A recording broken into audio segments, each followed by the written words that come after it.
Popular and flashy TV evangelists in the country. These men appear to have made a lot of money, and they travel, well, like kings. When our Lisa Guerrero tried to ask one of these wealthy preachers about that, some might say she was treated in a very non-Christian way.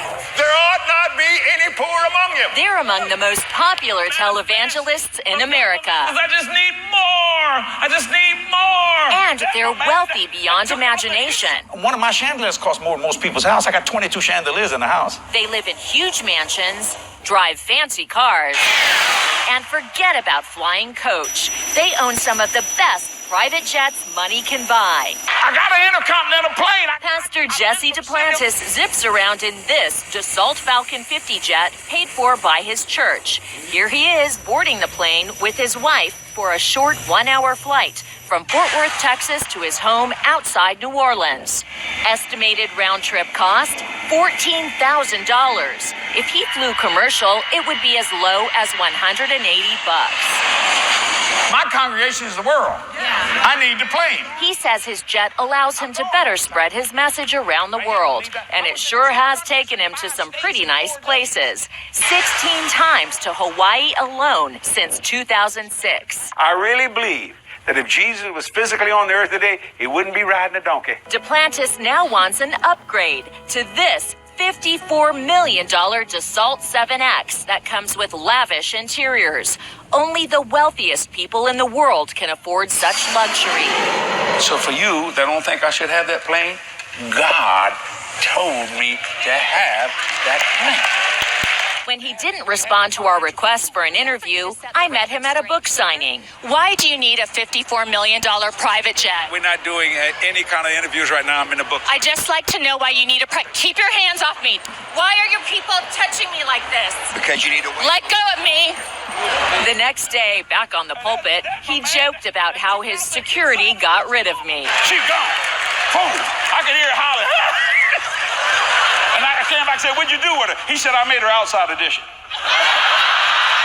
For $54 million, I want you to imagine how many people could be fed, how many homeless could have places to sleep. Ole Anthony and Pete Evans investigate televangelists for the Trinity Foundation, a watchdog group. They're extremely greedy. They don't need mansions. They don't need jets. But when it comes to luxurious travel, Are you seeing this?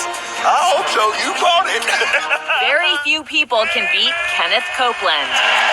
He even has his own airport next to his lovely mansion in Newark, Texas. Copeland actually has 2 private jets, a $20 million Citation 10 and a Gulfstream 5 jet that he recently bought from movie director Tyler Perry. He's flown his jets to his vacation ski resort in Steamboat Springs, Colorado, at least 143 times since 2000. So why not fly coach? Who better to explain his reasoning than to that other high-flying preacher, his good buddy Jesse Duplantis. This dope-filled world, right? You get in a long tube with a bunch of demons, Right. That's exactly the and it's deadly. We caught up with Reverend Copeland in Branson, Missouri. You said that you don't like to fly commercial because you don't want to get into a tube with a bunch of demons. Do you really believe that human beings are demons? No, I do not. And don't you ever say I did.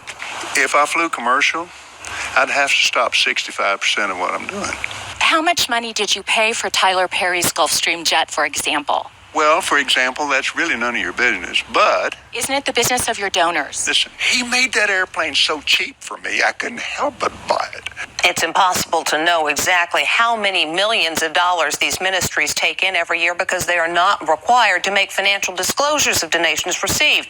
By the way, all of it is tax exempt.